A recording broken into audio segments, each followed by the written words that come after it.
당신 같은 경비원 하나쯤 당장 없애는 건 일도 아닙니다. 오늘부로 당신도 끝입니다. 총무본부장의 차가운 목소리가 새벽 로비를 가득 메웠습니다. 주변에 있던 경비원들은 모두 숨을 죽인 채 그 모습을 바라볼 수밖에 없었습니다. 하지만 그 누구도 앞으로 벌어질 일을 예상하지 못했습니다. 잠시 후 엘리베이터 문이 열리며 정장을 입은 사람들이 급히 걸어왔습니다. 회장님, 준비가 모두 끝났습니다. 멱살을 잡고 있던 총무본부장의 손이 그대로 굳어버렸습니다. 방금까지 낡은 경비복을 입고 야간 순찰을 돌던 사람이 자신이 평생 한 번도 직접 만나지 못했던 그룹 회장이었던 것입니다. 하지만 이런 상황이 벌어진 데에는 아주 충격적인 이유가 있었습니다. 지금 이 이야기를 듣고 계신 여러분 어디에 사시나요? 지금 무엇을 하면서 듣고 계신지 댓글로 편하게 남겨주세요. 그럼 지금부터 이야기를 시작하겠습니다. 오늘 사연은 한 통의 이름 없는 편지에서 시작됐습니다. 그 편지 한 장이 한 기업의 숨겨진 민낯을 드러냈고 수십 년 동안 잊힌 줄 알았던 한 사람의 고마움까지 다시 꺼내 놓았습니다. 강우진 회장은 국내를 대표하는 음향기기 기업 한성오디오의 창업주였습니다. 한성오디오는 처음부터 큰 회사가 아니었습니다. 낡은 전자상가 한쪽에서 휴대용 라디오 몇 대를 조립하던 작은 작업장이 시작이었습니다. 강우진은 젊은 시절 직접 부품을 구하고 직접 납땜을 하고 직접 제품을 들고 가게마다 찾아다녔습니다. 그 시절 그에게는 사무실도 직원도 제대로 된 거래처도 없었습니다. 믿을 것이라고는 포기하지 않는 성격 하나뿐이었습니다. 그렇게 시작한 회사는 세월이 흐르며 휴대용 라디오에서 오디오로 발전했습니다. 이후 스피커와 무선 이어폰을 거쳐 지금은 프리미엄 무선 헤드폰까지 만드는 글로벌 기업이 되었습니다. 사람들은 강우진을 성공한 사업가라고 불렀습니다. 하지만 그는 자신을 운이 좋았던 사람이라고 말하곤 했습니다. 누군가 처음 자신을 믿어주지 않았다면 지금의 회사도 없었을 것이라고 생각했기 때문입니다. 그래서 그는 회사가 커진 뒤에도 직원들에게 늘 같은 말을 했습니다. 회사는 제품이 아니라 사람을 팔아야 한다는 말이었습니다. 좋은 소리를 만드는 회사라면 먼저 사람의 목소리를 들을 줄 알아야 한다는 말도 자주 했습니다. 그런 그의 책상 위에는 오래된 나무 액자가 하나 놓여 있었습니다. 액자 안에는 한성 오디오의 첫 번째 라디오 사진이 담겨 있었습니다. 색이 바랜 사진 속 라디오는 지금의 세련된 제품들과 비교하면 투박하기 그지없었습니다. 하지만 강우진에게 그 라디오는 회사의 시작이자 자신의 인생을 바꾼 물건이었습니다. 창립 40주년을 앞둔 어느 아침이었습니다. 강우진은 평소처럼 집무실에 앉아 각 부서에서 올라온 보고서를 읽고 있었습니다. 해외 매출은 안정적으로 성장하고 있었습니다. 신제품 반응도 좋았습니다. 직원 만족도 조사 역시 대체로 긍정적이라는 내용이 적혀 있었습니다. 서류만 보면 한성 오디오는 아무 문제 없는 회사였습니다. 그때 비서실 직원이 우편물 몇 개를 들고 들어왔습니다. 대부분은 초청장이나 협력사에서 보낸 축하 인사였습니다. 그런데 그 사이에 유독 눈에 띄는 낡은 봉투 하나가 있었습니다. 봉투에는 발신인 이름이 없었습니다. 주소도 적혀 있지 않았습니다. 심지어 우표도 붙어 있지 않았습니다. 누군가 직접 회사 안우편함에 넣어두고 간 것이 분명했습니다. 비서실장은 불편한 표정으로 그 봉투를 바라보았습니다. 익명 투서일 가능성이 크니 확인 후 처리하겠다고 말했습니다. 하지만 강우진은 손을 들어 그를 멈추게 했습니다. 그리고 봉투를 직접 가져와 조심스럽게 뜯었습니다. 안에는 하얀 종이 한 장이 들어 있었습니다. 글씨는 또박또박했지만 일부러 정체를 숨기려는 듯 이름은 없었습니다. 강우진은 천천히 편지를 읽기 시작했습니다. 회장님 이름을 팔아 돈을 버는 사람들이 있습니다. 그들은 회장님이 진실을 모른다는 사실을 누구보다 잘 알고 있습니다. 보고서에는 절대 적히지 않는 일들이 회사 안에서 벌어지고 있습니다. 정직한 사람들은 조용히 밀려나고 있습니다. 말을 꺼낸 사람은 문제 직원이 됩니다. 참는 사람은 더 오래 버티는 사람으로 취급됩니다. 이 편지를 믿지 않으셔도 됩니다. 하지만 단 하루만이라도 직접 확인해 보십시오. 강우진은 편지를 끝까지 읽은 뒤 한동안 아무 말도 하지 않았습니다. 집무실 안에는 무거운 침묵이 흘렀습니다. 비서실장은 조심스럽게 입을 열었습니다.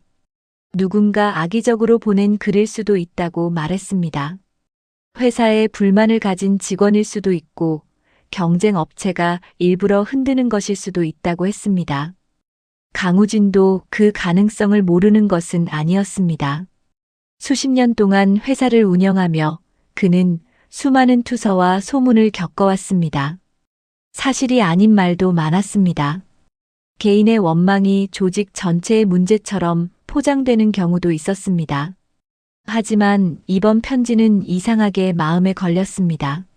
내용이 거창하지 않았기 때문이었습니다. 누군가 돈을 요구한 것도 아니었습니다. 자신의 억울함을 호소한 것도 아니었습니다. 그저 직접 확인해 달라고 말하고 있었습니다. 강우진은 편지를 다시 접어 책상 위에 올려놓았습니다. 그리고 낮은 목소리로 말했습니다. 이 편지가 거짓이라면 다행입니다. 비서실장은 조용히 고개를 들었습니다. 강우진은 잠시 창밖을 바라보다가 다시 말을 이었습니다. 하지만 사실이라면 가장 큰 책임은 제게 있습니다. 그 말에 비서실장은 더 이상 쉽게 반박하지 못했습니다. 강우진은 보고서 더미를 천천히 바라보았습니다. 모든 보고서는 보기 좋게 정리되어 있었습니다. 각 부서는 문제가 없다고 했습니다. 현장은 안정적이라고 했습니다. 직원 복지도 충분하다고 했습니다. 그러나 편지 속 문장 하나가 계속 그의 마음을 붙잡았습니다. 보고서에는 절대 적히지 않는 일들이 회사 안에서 벌어지고 있습니다. 강우진은 그 문장을 몇 번이나 되뇌었습니다. 그리고 문득 젊은 시절의 자신을 떠올렸습니다. 그때 그는 누구에게도 쉽게 믿음을 얻지 못했습니다. 작은 라디오를 들고 가게 문을 두드릴 때마다 사람들은 고개를 저었습니다. 이름도 없는 청년이 만든 제품을 누가 믿겠느냐는 말도 들었습니다. 그럼에도 그는 언젠가 누군가 자신의 진심을 알아줄 것이라 믿었습니다. 지금 이 편지를 보낸 사람도 어쩌면 그런 마음이었을지 모른다고 생각했습니다. 누군가 자신의 말을 믿어주길 바라는 마음 말입니다. 그날 오후 강우진은 비서실장만 따로 집무실로 불렀습니다. 그는 커튼을 내리고 문을 닫게 했습니다. 비서실장은 회장의 표정을 보고 보통 일이 아니라는 것을 직감했습니다. 강우진은 책상 위에 편지를 올려놓은 채 한참 동안 말이 없었습니다. 그러다 천천히 입을 열었습니다. 감사팀을 보내면 모두 준비할 겁니다. 비서실장은 맞는 말이라고 인정했습니다. 임원들에게 소식이 들어가는 순간 현장은 깨끗하게 꾸며질 것이 뻔했습니다. 서류는 정리될 것이고 직원들은 입을 다물 것이고 문제는 잠시 숨어버릴 것입니다. 강우진은 그런 방식으로는 진실을 볼 수 없다고 생각했습니다. 그는 오래전부터 회사를 망치는 것은 큰 위기가 아니라 작은 거짓말이라고 믿었습니다. 작은 거짓말이 보고서가 되고 보고서가 관행이 되고 관행이 결국 사람을 무너뜨린다고 생각했습니다. 그는 결심한 듯 비서실장을 바라보았습니다. 제가 직접 들어가겠습니다.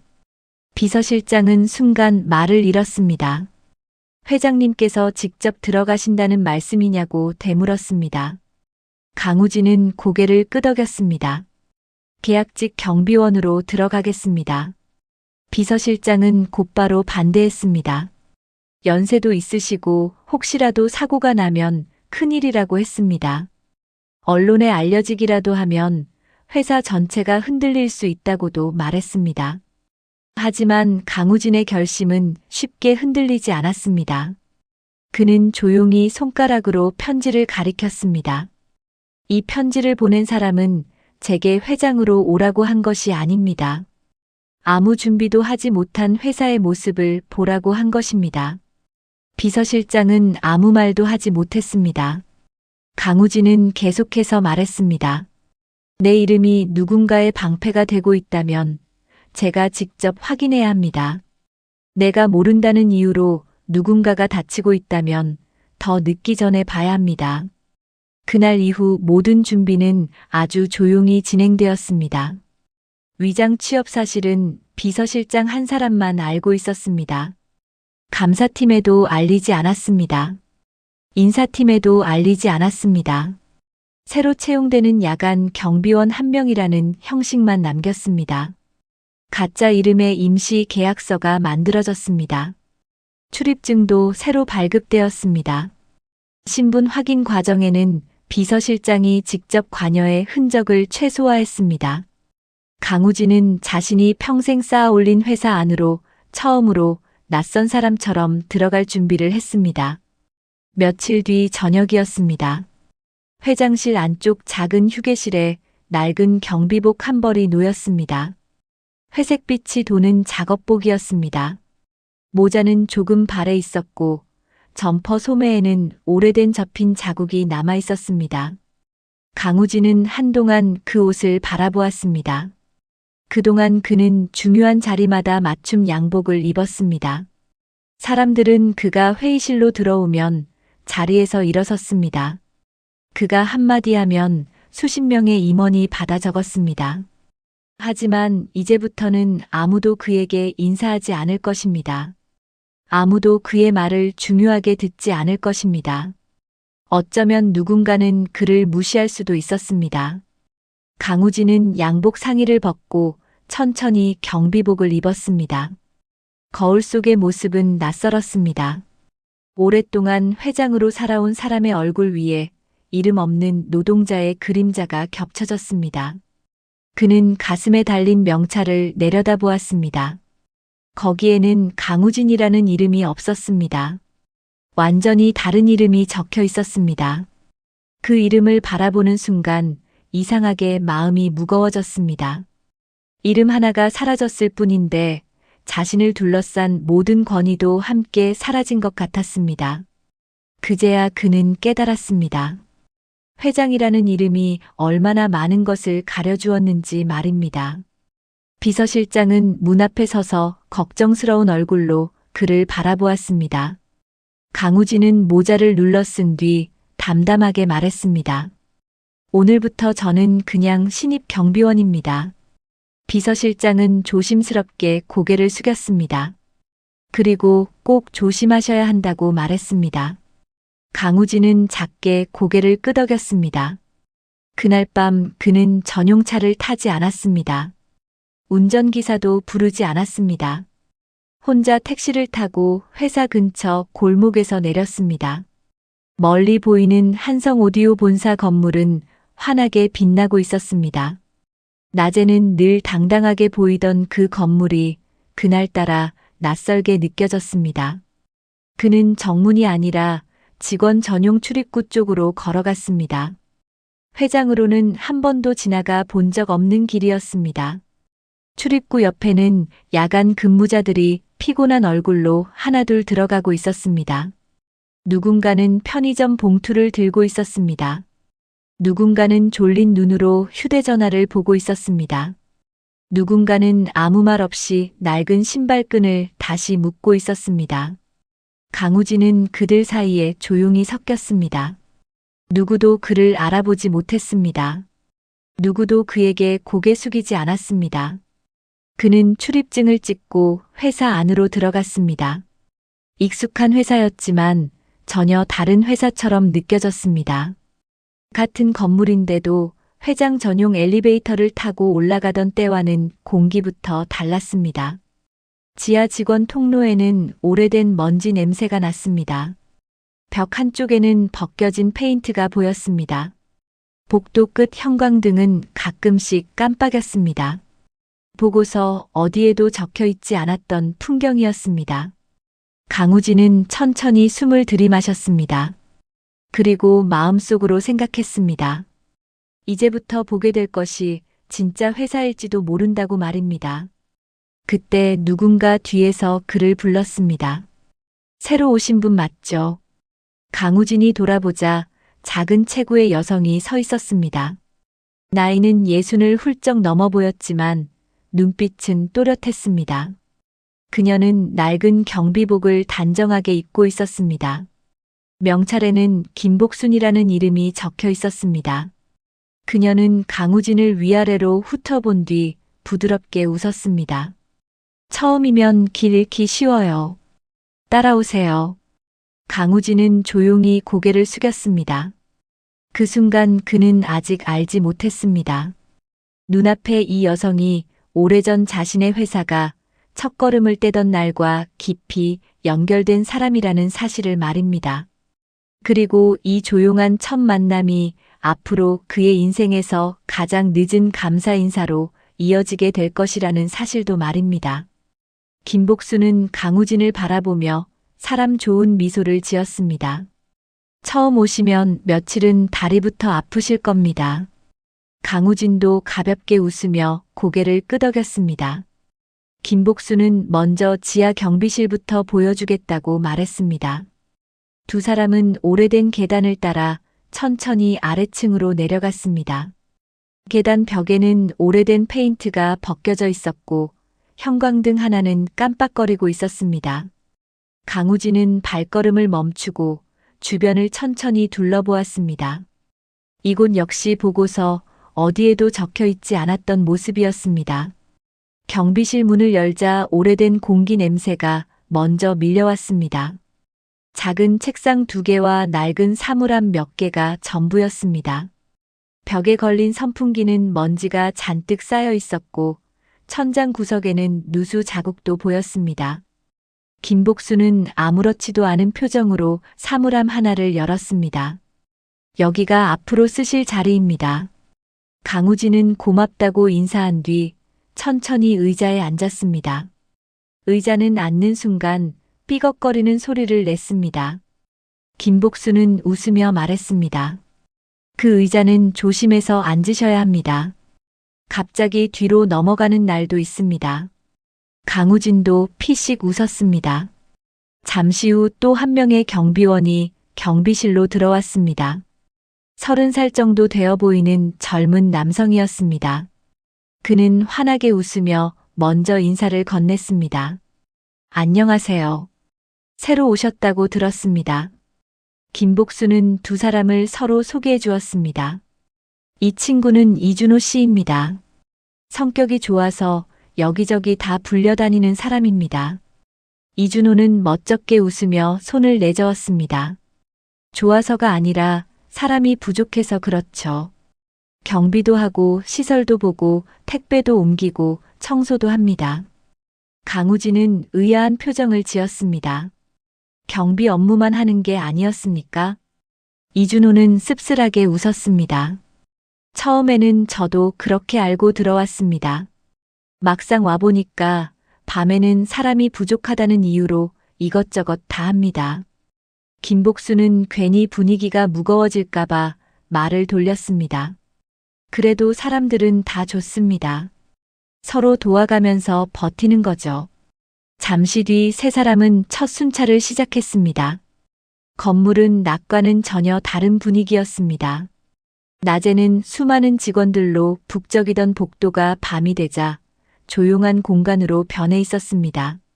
멀리 연구동에서는 아직도 불이 켜져 있었습니다. 김복수는 걸음을 멈추고 말했습니다. 저기 연구원들은 신제품 출시 앞두고는 밤을 자주 새웁니다. 그래서 새벽에 커피를 부탁하는 분들도 많습니다. 강우진은 고개를 끄덕였습니다. 잠시 뒤 한 연구원이 복도에서 나왔습니다. 김복수는 먼저 밝게 인사를 건넸습니다. 고생 많으십니다. 연구원도 웃으며 인사했습니다. 반장님도 늘 고생 많으십니다. 지난번에도 택배 도와주셔서 감사합니다. 김복수는 손사래를 쳤습니다. 별것도 아닌데요. 연구원이 돌아간 뒤 강우진은 조용히 물었습니다. 직원들이 많이 따르는 것 같습니다. 김복수는 민망한 듯 웃었습니다. 오래 있다 보니 다 얼굴 아는 사람들이 됐습니다. 처음 입사했던 신입들이 이제는 팀장이 되어 있더라고요. 그녀의 말에는 자랑보다 세월의 흔적이 담겨 있었습니다. 순찰은 계속 이어졌습니다. 지하 기계실 앞을 지나던 중 형광등 하나가 깜빡이기 시작했습니다. 강우진은 관리팀에 연락해야 하는 것 아니냐고 물었습니다. 김복수는 웃으며 주머니에서 작은 드라이버를 꺼냈습니다. 이 정도는 금방 됩니다. 그녀는 능숙한 손놀림으로 전등 덮개를 열었습니다. 잠시 만지자 깜빡이던 불이 다시 환하게 켜졌습니다. 강우진은 놀란 표정을 감추지 못했습니다. 이런 것도 직접 하십니까? 김복수는 덤덤하게 대답했습니다. 남편이 철물점을 오래 했습니다. 옆에서 보고 배운 게 많습니다. 가게 문 고치고 전선 갈고 선반 만들고 그런 일은 늘 함께 했습니다. 강우진은 별다른 의미 없이 고개를 끄덕였습니다. 철물점을 하셨군요. 네. 장사는 잘 안 됐지만 동네 사람들 부탁은 절대 거절을 못했습니다. 밤늦게 수도가 터졌다고 찾아와도 그냥 나갔습니다. 그래서 돈은 못 벌어도 사람은 많이 얻었습니다. 김복수는 웃으며 말을 마쳤습니다. 강우진도 미소를 지었지만 그 이야기를 깊게 생각하지는 않았습니다. 새벽 2시가 가까워지자 세 사람은 다시 경비실로 돌아왔습니다. 이준호는 허리를 두드리며 의자에 털썩 앉았습니다. 오늘도 야간 수당은 또 빠지겠네요. 강우진은 자연스럽게 물었습니다. 왜 빠집니까? 이준호는 주변을 한번 살폈습니다. 그리고 작은 목소리로 대답했습니다. 명세서에는 지급된 걸로 나옵니다. 그런데 이런저런 항목이 붙으면서 실제로는 줄어듭니다. 처음에는 제가 계산을 잘못한 줄 알았습니다. 그런데 다들 똑같더라고요. 김복수는 얼른 말을 막았습니다. 준호 씨, 괜히 말 길어지면 좋을 것 없습니다. 이준호는 한숨을 쉬며 입을 다물었습니다. 잠시 침묵이 흘렀습니다. 강우진은 마음속으로 편지 내용을 다시 떠올렸습니다. 보고서에는 절대 적히지 않는 일들이 회사 안에서 벌어지고 있습니다. 그 문장이 점점 현실이 되어가고 있었습니다. 그때 복도에서 구두 소리가 크게 울려 퍼졌습니다. 규칙적인 발소리가 점점 가까워졌습니다. 경비실 문이 거칠게 열렸습니다. 짙은 정장을 입은 중년 남성이 안으로 들어왔습니다. 직원들의 얼굴이 순식간에 굳어졌습니다. 김복수는 자리에서 일어나 허리를 숙였습니다. 이준호 역시 말없이 일어섰습니다. 남성은 경비실 안을 천천히 둘러보더니 차가운 목소리로 말했습니다. 쉬는 시간이 너무 긴 것 아닙니까? 회사에서 놀라고 월급 주는 줄 아십니까? 아무도 대답하지 못했습니다. 그는 새로 온 강우진을 바라보았습니다. 신입입니까? 강우진은 짧게 그렇다고 대답했습니다. 남성은 피식 웃었습니다. 괜히 정의감 같은 거 앞세우지 마십시오. 여기서는 시키는 것만 하면 오래 버틸 수 있습니다. 말을 마친 그는 그대로 돌아섰습니다. 문이 닫히는 순간 경비실 안에는 긴장감만 남았습니다. 강우진은 조용히 김복순에게 물었습니다. 저분이 누구십니까? 김복순은 작게 한숨을 내쉬었습니다. 총무본부장 최성혁 상무입니다. 경비 업무도 시설 관리도 전부 저분 손을 거칩니다. 강우진은 말없이 고개를 끄덕였습니다. 그리고 처음으로 확신했습니다. 익명의 편지는 거짓이 아니었습니다. 그가 이제부터 찾아야 할 진실은 생각보다 훨씬 깊은 곳에 숨어 있다는 사실을 말입니다. 강우진은 야간 근무를 시작한 지 보름이 지나면서 조금씩 현장의 흐름을 읽기 시작했습니다. 처음에는 모든 것이 낯설었지만 이제는 어느 시간에 어느 층을 순찰해야 하는지 자연스럽게 몸이 먼저 움직였습니다.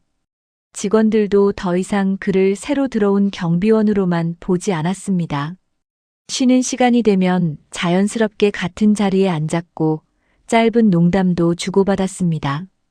강우진은 그럴수록 마음이 무거워졌습니다. 사람들은 자신이 회장이라는 사실을 모르기 때문에 진짜 이야기를 들려주고 있었기 때문이었습니다. 그날도 새벽 1시가 조금 넘자 김복수는 순찰을 마친 직원들을 하나둘 휴게실로 불렀습니다. 휴게실 한쪽에는 오래된 전기포트가 김을 내뿜고 있었습니다. 김복수는 종이컵에 따뜻한 커피를 나누어 주며 먼저 쉬라고 말했습니다. 이준호는 커피를 받아들고도 쉽게 마시지 못했습니다. 피곤한 표정이 얼굴 가득 묻어 있었습니다. 강우진은 조용히 물었습니다. 많이 힘드신가 봅니다. 이준호는 잠시 망설이다가 작은 한숨을 내쉬었습니다. 사람만 제대로 있어도 훨씬 나을 겁니다. 강우진은 자연스럽게 말을 이었습니다. 근무표에는 인원이 적지 않던데요. 이준호는 쓴웃음을 지었습니다. 근무표만 보면 그렇습니다. 실제로는 늘 사람이 부족합니다. 김복수는 괜히 말이 길어질까봐 눈치를 주었습니다. 하지만 이준호는 더는 참기 어려웠던 모양이었습니다. 반장님도 무릎이 안 좋으신데 하루에 계단을 몇 번씩 오르내립니다. 원래는 두 사람이 맡아야 하는 구역도 혼자 도는 날이 많습니다. 강우진은 조용히 김복순을 바라보았습니다. 김복순은 아무렇지 않은 얼굴로 웃었습니다. 다들 사정이 있으니까 서로 도우면서 하는 거죠. 그녀는 늘 그랬다는 듯 담담하게 말했습니다. 하지만 일어서는 모습을 보니 무릎을 짚고 천천히 몸을 일으키고 있었습니다. 강우진은 아무 말도 하지 못했습니다. 잠시 뒤 무전기가 울렸습니다. 지하 창고 쪽 화재 감지기가 오작동했다는 연락이었습니다. 세 사람은 곧바로 현장으로 뛰어갔습니다. 다행히 화재는 아니었습니다. 노후된 센서가 습기를 감지한 것이 원인이었습니다. 관리업체를 불러야 하는 상황이었지만 김복수는 능숙하게 점검함을 열었습니다. 예비 센서를 꺼내 직접 교체하기 시작했습니다. 강우진은 놀란 표정으로 바라보았습니다. 이런 일도 배우셨습니까? 김복수는 웃으며 나사를 조였습니다. 배웠다기보다 하다 보니 익숙해졌습니다. 관리팀이 바로 오는 날보다 안 오는 날이 더 많거든요. 잠시 후 경보음이 멈췄습니다. 이준호는 감탄하며 말했습니다. 반장님 없으면 이 건물은 진작 난리 났을 겁니다. 김복수는 손사래를 쳤습니다. 괜히 과장하지 마세요. 나는 그냥 오래 있었을 뿐입니다. 그녀는 장갑을 벗으며 창고 벽을 가볍게 두드렸습니다. 이 건물은 집보다 더 오래 있었던 곳입니다. 벽에 금이 언제 갔는지도 다 기억합니다. 그 말은 농담처럼 들렸지만 강우진의 마음에는 오래 남았습니다. 순찰을 이어가던 두 사람은 연구동 복도를 지나게 되었습니다. 늦은 시간인데도 연구원 몇 명이 시험 장비 앞에서 일하고 있었습니다. 김복수는 지나가는 직원들에게 먼저 인사를 건넸습니다. 연구원들도 모두 환하게 웃으며 인사했습니다. 반장님 아직도 안 들어가셨네요. 오늘도 고생 많으십니다. 김복수는 손을 흔들며 웃었습니다. 여러분이 더 고생이죠. 강우진은 그 모습을 조용히 지켜보았습니다. 직급도 다르고 부서도 달랐지만 직원들은 모두 김복순을 가족처럼 대하고 있었습니다. 그녀는 높은 자리에 있는 사람이 아니었습니다. 하지만 누구보다 많은 사람에게 신뢰를 받고 있었습니다. 순찰을 마치고 돌아오던 길이었습니다. 복도 끝에서 정장을 입은 남성이 걸어오고 있었습니다. 총무본부장 최성혁이었습니다. 그는 멀리서부터 얼굴을 찌푸리고 있었습니다. 아직도 순찰이 끝나지 않았습니까? 김복수는 공손하게 고개를 숙였습니다. 창고 센서가 고장나서 점검하고 오는 길입니다. 최성혁은 대답도 듣지 않은 채 냉정하게 말했습니다. 변명은 됐습니다. 이번 달 안에 근무평가 다시 들어갑니다. 실적 안 나오면 나이 많은 사람부터 정리할 겁니다. 그 말을 남긴 채 그는 그대로 지나가 버렸습니다. 복도에는 무거운 침묵만 남았습니다. 이준호는 분노를 참지 못하고 이를 악물었습니다. 김복수는 오히려 후배를 달래며 말했습니다. 괜히 마음 쓰지 마세요. 일만 열심히 하면 됩니다. 강우진은 그녀를 바라보다가 조용히 물었습니다. 오래 근무하셨다고 하셨죠? 김복수는 고개를 끄덕였습니다. 29회가 됐습니다.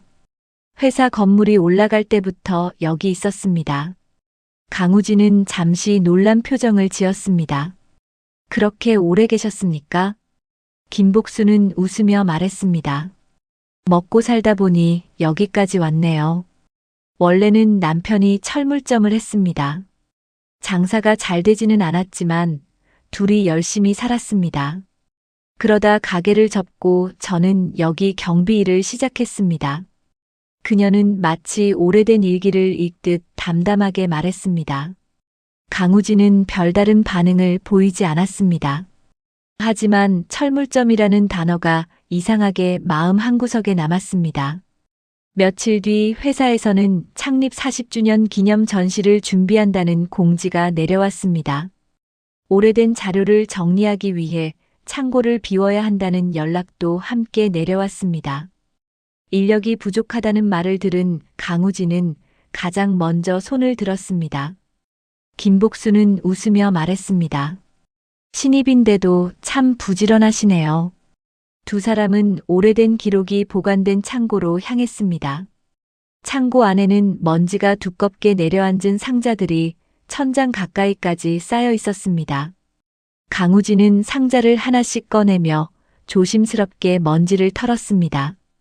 오래된 카탈로그와 제품 설명서가 차례로 모습을 드러냈습니다. 창업 초기 사원증과 흑백 사진도 나왔습니다. 그는 무심코 마지막 상자를 들어 올렸습니다. 그 순간 낡은 가죽 장부 한 권이 바닥으로 떨어졌습니다. 강우진은 장부를 집어들었습니다. 표지에는 희미한 글씨로 이렇게 적혀 있었습니다. 창업 초기 거래 기록. 그는 자신도 모르게 천천히 첫 장을 펼치기 시작했습니다. 강우진은 낡은 장부를 든 채 한동안 그 자리에 서 있었습니다. 오래된 종이에서는 세월의 냄새가 그대로 느껴졌습니다. 그는 조심스럽게 첫 장을 넘기기 시작했습니다. 창업 초기 거래처들이 날짜 순서대로 적혀 있었습니다. 거래처 대부분은 이미 오래전에 사라진 상호였습니다. 강우진은 한 장 한 장을 천천히 넘겼습니다. 그러던 순간 그의 손이 멈췄습니다. 복순철물. 그 이름이 또렷하게 적혀 있었습니다. 거래 품목은 휴대용 라디오 12대였습니다. 비고란에는 짧은 메모 하나가 남아 있었습니다. 첫 거래. 강우진은 자신도 모르게 숨을 길게 내쉬었습니다. 40년 전 기억이 한순간에 떠올랐습니다. 비를 맞으며 무거운 상자를 들고 하루 종일 골목을 돌아다니던 청년이었습니다. 수십 곳의 가게를 찾아갔지만 모두 거절당했습니다. 이름도 없는 회사 제품은 팔 수 없다는 말뿐이었습니다. 마지막이라는 마음으로 들어간 작은 철물점에서 중년 부부를 만났습니다. 남편은 난처한 표정을 지었습니다. 장사가 어렵다는 이유였습니다. 그때 옆에 있던 아내가 조용히 웃으며 말했습니다. 진열이라도 한번 해보세요. 안 팔리면 다시 가져가시면 되잖아요. 그 한마디 덕분에 라디오가 진열장에 놓이게 되었습니다. 그날이 한성 오디오의 첫 거래였습니다. 강우진은 장부를 가슴에 안은 채 눈을 감았습니다. 하지만 그는 아직 확신하지 않았습니다. 복순철물이라는 이름이 같다고 해서 같은 사람이란 보장은 없었습니다. 그는 장부를 다시 살펴보기 시작했습니다. 몇 장 뒤에는 오래된 거래 명세서가 끼워져 있었습니다. 수령인은 김영수였습니다. 주소도 함께 적혀 있었습니다. 강우진은 조용히 주소를 메모했습니다. 창고를 정리하던 김복수는 아무것도 모른 채 먼지만 털고 있었습니다. 강우진은 장부를 원래 자리에 넣었습니다. 그리고 아무 일도 없었던 것처럼 상자를 다시 정리했습니다. 그날 밤 근무가 끝난 뒤 그는 혼자 기록 보관실을 찾았습니다.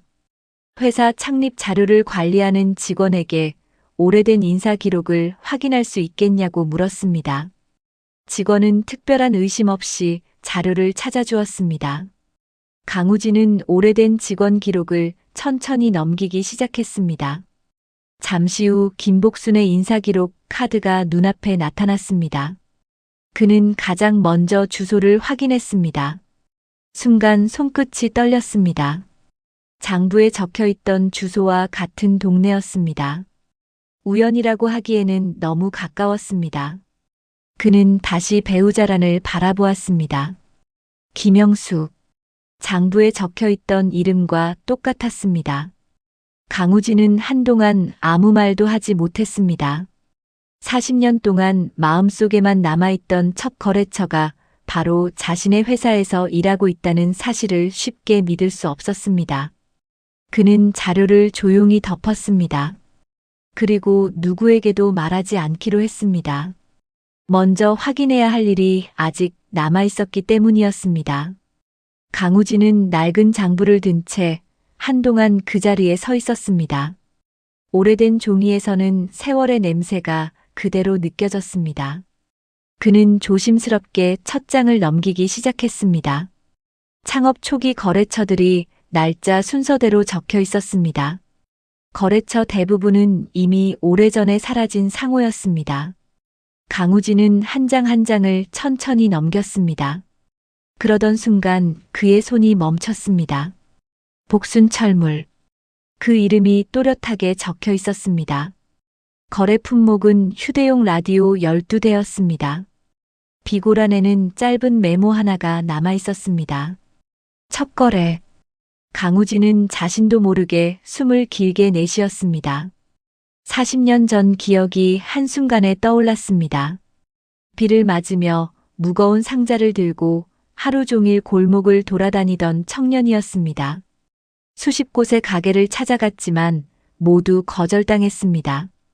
이름도 없는 회사 제품은 팔 수 없다는 말뿐이었습니다. 마지막이라는 마음으로 들어간 작은 철물점에서 중년 부부를 만났습니다. 남편은 난처한 표정을 지었습니다. 장사가 어렵다는 이유였습니다.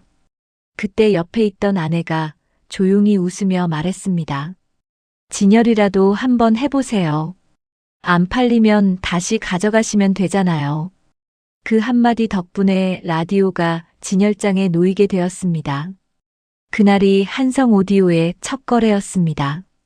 강우진은 장부를 가슴에 안은 채 눈을 감았습니다. 하지만 그는 아직 확신하지 않았습니다.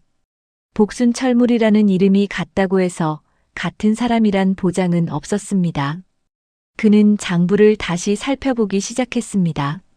몇 장 뒤에는 오래된 거래 명세서가 끼워져 있었습니다. 수령인은 김영수였습니다. 주소도 함께 적혀 있었습니다. 강우진은 조용히 주소를 메모했습니다. 창고를 정리하던 김복수는 아무것도 모른 채 먼지만 털고 있었습니다. 강우진은 장부를 원래 자리에 넣었습니다. 그리고 아무 일도 없었던 것처럼 상자를 다시 정리했습니다. 그날 밤 근무가 끝난 뒤 그는 혼자 기록 보관실을 찾았습니다. 회사 창립 자료를 관리하는 직원에게 오래된 인사 기록을 확인할 수 있겠냐고 물었습니다. 직원은 특별한 의심 없이 자료를 찾아주었습니다. 강우진은 오래된 직원 기록을 천천히 넘기기 시작했습니다. 잠시 후 김복순의 인사기록 카드가 눈앞에 나타났습니다. 그는 가장 먼저 주소를 확인했습니다. 순간 손끝이 떨렸습니다. 장부에 적혀 있던 주소와 같은 동네였습니다. 우연이라고 하기에는 너무 가까웠습니다. 그는 다시 배우자란을 바라보았습니다. 김영숙. 장부에 적혀 있던 이름과 똑같았습니다. 강우진은 한동안 아무 말도 하지 못했습니다. 40년 동안 마음속에만 남아있던 첫 거래처가 바로 자신의 회사에서 일하고 있다는 사실을 쉽게 믿을 수 없었습니다. 그는 자료를 조용히 덮었습니다. 그리고 누구에게도 말하지 않기로 했습니다. 먼저 확인해야 할 일이 아직 남아있었기 때문이었습니다. 다음 날 밤이었습니다. 김복순은 평소와 다름없이 먼저 출근해 경비실을 정리하고 있었습니다. 강우진은 그녀를 바라보며 여러 번 말을 걸려 했지만 끝내 입을 열지 못했습니다. 그녀는 여전히 밝게 웃으며 신입 경비원을 챙기고 있었습니다. 잠시 뒤 이준호가 급하게 뛰어들어왔습니다. 얼굴에는 당황한 기색이 가득했습니다. 반장님, 큰일 났습니다. 김복순은 놀란 얼굴로 바라봤습니다. 무슨 일입니까? 관리실에서 오늘부터 반장님 근무 평가를 다시 한다고 합니다. 김복순은 담담하게 웃었습니다. 평가받는 게 처음도 아닌데 뭘 그렇게 호들갑입니까? 하지만 이준호는 쉽게 웃지 못했습니다. 이번에는 다릅니다. 고령 직원 정리 명단이 있다는 이야기가 들립니다. 김복순의 표정이 잠시 굳어졌습니다. 그러나 곧 아무렇지도 않은 듯 미소를 지었습니다. 나이 먹으면 언젠가는 그만둘 날도 오는 거죠. 강우진은 그 말을 듣는 순간 마음 한쪽이 무겁게 내려앉았습니다. 그때 경비실 문이 거칠게 열렸습니다. 최성혁이 직원 2명과 함께 들어왔습니다. 그는 서류철 하나를 책상 위에 던졌습니다. 김복순 씨, 이번 달까지만 근무하면 될 것 같습니다. 경비실 안이 순식간에 조용해졌습니다. 이준호는 믿을 수 없다는 표정으로 최성혁을 바라봤습니다. 김복순은 조용히 이유를 물었습니다. 최성혁은 차가운 목소리로 대답했습니다. 고령 직원 정리입니다. 회사도 변해야 하지 않겠습니까? 김복순은 담담하게 고개를 끄덕였습니다. 제가 부족했다면 받아들이겠습니다. 강우진은 그녀를 바라보았습니다. 29회를 회사를 위해 일한 사람의 마지막이 너무 허무했습니다. 최성혁은 다시 이준호를 바라봤습니다. 그리고 이준호 씨, 괜히 없는 말 만들고 다니지 마십시오. 다음은 당신 차례가 될 수도 있습니다. 이준호는 입술을 깨물었습니다. 하지만 아무 말도 하지 못했습니다. 최성혁은 비웃듯 웃으며 경비실을 나갔습니다. 문이 닫히는 순간 김복순은 오히려 후배들을 위로했습니다. 괜찮습니다. 회사 사정이 있겠죠. 그 말을 듣는 강우진의 마음속에서는 무언가가 무너지고 있었습니다. 그는 이제 더 이상 기다릴 수 없다는 것을 알았습니다. 익명의 편지는 사실이었습니다. 유령 인력도 사실이었습니다. 직원들에 대한 부당한 처우도 사실이었습니다. 그리고 자신이 평생 감사해야 할 첫 고객이 가장 낮은 자리에서 아무 말 없이 회사를 지키고 있다는 사실도 더 이상 외면할 수 없었습니다. 강우진은 그날 새벽 비서실장에게 단 한 통의 문자만 보냈습니다. 준비하십시오. 내일 새벽 모든 것을 끝내겠습니다. 다음 날 새벽 본사 로비는 평소와 다를 것 없이 조용했습니다. 김복순은 마지막이라는 생각으로 평소보다 조금 일찍 출근했습니다. 그녀는 늘 그랬던 것처럼 로비 바닥을 살피고 출입문을 점검했습니다. 29회 동안 반복했던 일이었지만 그날은 모든 풍경이 유난히 오래 눈에 들어왔습니다.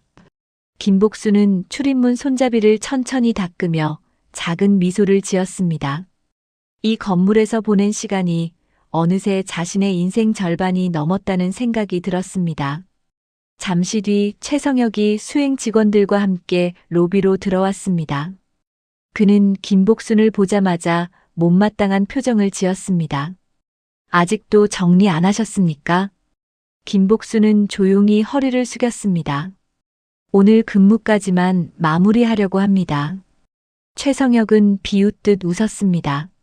마지막까지 일은 제대로 하고 가십시오.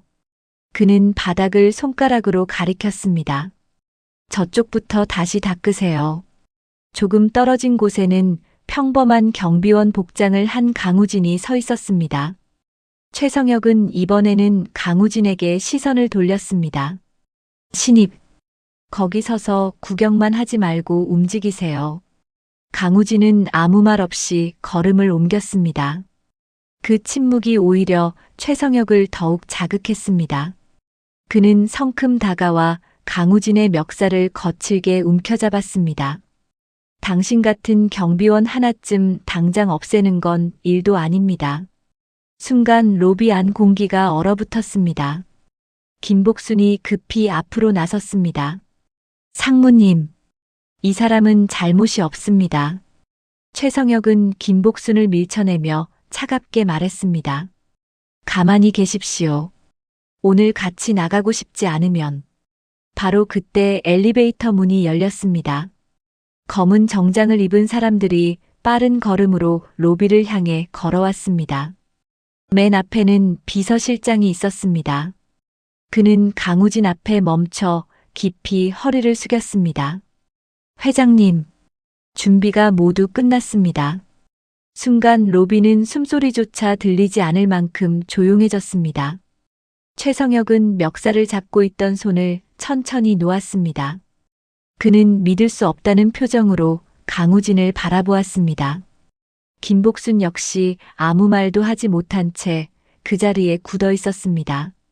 강우진은 천천히 경비 모자를 벗었습니다. 그리고 최성혁을 바라보며 담담하게 입을 열었습니다. 이제는 제 차례입니다. 감사팀 직원들이 준비해온 서류를 하나씩 펼쳐놓았습니다. 허위 용역 계약이었습니다. 유령 인력 등록 내역이었습니다. 횡령된 비용의 흐름이었습니다. 삭감된 야간 수당 자료였습니다. 부당한 인사 기록까지 모두 정리되어 있었습니다. 강우진은 차분한 목소리로 말을 이어갔습니다. 지난 보름 동안 저는 이 회사의 경비원으로 근무했습니다. 보고서가 아닌 현실을 직접 봤습니다. 그리고 누가 회사를 위해 일하고 누가 회사를 이용하고 있는지도 확인했습니다. 최성혁은 애써 침착한 척 입을 열었습니다. 회장님, 오해가 있으신 것 같습니다. 강우진은 고개를 저었습니다. 오해가 아니라 증거입니다. 감사팀은 관련 자료를 모두 확보했다고 보고했습니다. 강우진은 단호하게 결정을 내렸습니다. 최성혁 상무를 이 시간부로 해임합니다. 관련자 전원은 수사기관에 자료를 넘기겠습니다. 감사팀 직원들은 최성혁을 데리고 로비를 빠져나갔습니다. 그가 떠난 뒤에도 로비에는 한동안 무거운 침묵이 흘렀습니다. 강우진은 이번에는 이준호를 바라보았습니다. 그동안 많이 힘들었습니까? 이준호는 고개를 숙인 채 눈물을 삼켰습니다. 강우진은 미소를 지으며 말했습니다. 부당한 인사 조치는 모두 취소합니다. 오늘부로 복직을 명령합니다. 앞으로는 누구도 정직하다는 이유로 불이익을 받지 않을 것입니다. 이준호는 끝내 참았던 눈물을 흘렸습니다. 강우진은 천천히 김복순 앞으로 걸어갔습니다. 그녀는 아직도 상황을 믿지 못하는 표정이었습니다. 비서실장은 작은 상자 하나를 건넸습니다. 강우진은 상자를 열어 낡은 거래 장부를 조심스럽게 꺼냈습니다. 장부는 세월의 흔적이 그대로 남아 있었습니다. 그는 첫 거래 기록이 적힌 페이지를 펼쳐 김복순에게 보여주었습니다. 복순 철물. 휴대용 라디오 12대. 첩거래. 김복순은 장부를 보는 순간 두 눈이 커졌습니다. 이걸 아직도 가지고 있었습니까? 강우진은 조용히 웃었습니다. 저는 잊고 살았습니다. 그런데 회사는 잊지 않고 보관하고 있었습니다. 그는 다시 장부 사이에 끼워져 있던 작은 영수증을 꺼냈습니다. 빛이 바랜 영수증에는 또렷하게 이름 하나가 적혀 있었습니다. 구매자 김복순. 김복순은 떨리는 손으로 영수증을 받아들었습니다. 강우진은 담담하게 말을 이었습니다. 철물점이 우리 회사의 첫 거래처인 줄만 알고 있었습니다. 그런데 장부를 정리하다 이 영수증을 발견했습니다. 우리 회사의 첫 고객은 철물점이 아니었습니다. 바로 여사님이셨습니다. 김복순은 아무 말도 하지 못했습니다. 40년 가까이 잊고 살았던 일이었기 때문이었습니다. 강우진은 천천히 허리를 숙였습니다. 직원들이 모두 지켜보는 가운데 깊은 감사의 인사를 올렸습니다. 감사합니다. 그날 여사님께서 첫 라디오를 사주시지 않았다면 지금의 한성 오디오는 존재하지 않았을 것입니다. 오늘에서야 가장 늦은 감사 인사를 드립니다. 김복순은 끝내 눈시울을 붉혔습니다. 그때는 그냥 젊은 사람이 안쓰러워서 그랬습니다. 이렇게까지 기억하실 줄은 정말 몰랐습니다. 강우진은 따뜻하게 웃었습니다. 사람은 잊어도 기록은 잊지 않더군요. 덕분에 오늘에서야 첫 고객을 다시 만났습니다. 며칠 뒤 한성 오디오는 공식적으로 조직 개편을 발표했습니다. 최성혁이 주도했던 허위 용역 계약은 모두 해지되었습니다. 횡령된 비용은 회수 절차에 들어갔습니다. 삭감됐던 야간 수당은 전액 지급되었습니다. 부족했던 경비 인력도 새롭게 충원되었습니다. 낡았던 휴게실은 직원들의 의견을 반영해 새롭게 단장되었습니다. 강우진은 공사가 끝난 휴게실을 가장 먼저 찾았습니다. 그리고 벽 한쪽에 짧은 문장을 새기도록 했습니다. 회사는 사람의 믿음으로 시작되고 사람의 신뢰로 성장한다. 이준호는 얼마 지나지 않아 정규직으로 전환되었습니다. 몇 년 뒤 그는 김복순의 뒤를 이어 경비반장이 되었습니다. 신입 직원이 들어올 때마다 가장 먼저 휴게실부터 안내하는 문화도 이어졌습니다. 김복순은 회사의 권유를 받았지만 관리직 제안은 정중히 거절했습니다. 평생 현장을 지킨 사람으로 기억되고 싶다고 말했습니다. 그녀는 후배들을 1년 동안 더 교육한 뒤 미소를 남기고 은퇴했습니다. 창립 40주년 기념식이 열린 날 강우진은 수백 명의 임직원 앞에서 특별한 발표를 했습니다. 무대 뒤 화면에는 40년 전 낡은 휴대용 라디오가 나타났습니다. 이어 오래된 거래 장부와 영수증이 화면을 채웠습니다. 그리고 영수증 속 이름 하나가 크게 비쳤습니다. 구매자 김복순. 행사장은 조용해졌습니다. 강우진은 천천히 입을 열었습니다. 많은 분들이 저를 창업주라고 소개합니다. 하지만 그 말은 절반만 맞습니다. 회사를 만든 사람은 저였습니다. 회사를 시작하게 해준 사람은 따로 있었습니다. 그는 객석을 바라보며 미소를 지었습니다. 우리 회사의 첫 고객께서 오늘 이 자리에 와 계십니다. 직원들은 모두 자리에서 일어나 박수를 보냈습니다. 강우진은 무대 아래로 내려와 작은 상자를 김복순에게 건넸습니다. 상자 안에는 창업 당시 만들었던 첫 휴대용 라디오를 그대로 복원한 제품이 들어 있었습니다. 제품 아래에는 작은 명패가 붙어 있었습니다. 고객 제1호 김복순. 김복순은 두 손으로 라디오를 감싸 안았습니다. 그리고 조용히 미소를 지었습니다. 그때는 라디오 한 대를 샀을 뿐인데 강우진도 미소를 지으며 대답했습니다. 그 한 대가 지금의 한성 오디오를 만들었습니다. 그날 이후 한성 오디오 창립 기념관에는 가장 비싼 제품이 아니라 가장 오래된 제품이 가장 먼저 전시되기 시작했습니다. 40년 전 처음 판매된 휴대용 라디오였습니다. 그 옆에는 첫 거래 장부와 첫 영수증이 함께 놓였습니다. 안내문에는 짧은 문장이 적혀 있었습니다. 한 기업의 시작은 거대한 투자가 아니라 한 사람의 믿음이었습니다. 지금도 새로 입사하는 직원들은 가장 먼저 그 전시관을 둘러본다고 합니다. 그리고 강우진 회장은 창립 기념관을 지날 때마다 잠시 걸음을 멈춘다고 합니다. 사람들은 회사를 성장시킨 것은 기술이라고 말했습니다. 하지만 강우진은 언제나 같은 말을 남겼습니다. 회사를 성장시킨 것은 기술이었습니다. 하지만 회사를 시작하게 해준 것은 한 사람의 믿음이었습니다. 그 믿음을 끝내 잊지 않았기에 한성 오디오는 오늘도 사람을 먼저 생각하는 회사로 기억되고 있다고 합니다. 오늘 사연 어떠셨나요? 사연이 마음에 드셨다면 좋아요와 구독 눌러주세요. 여러분의 공감은 큰 힘이 됩니다. 모두의 가정에 행운이 깃들기를 바라겠습니다.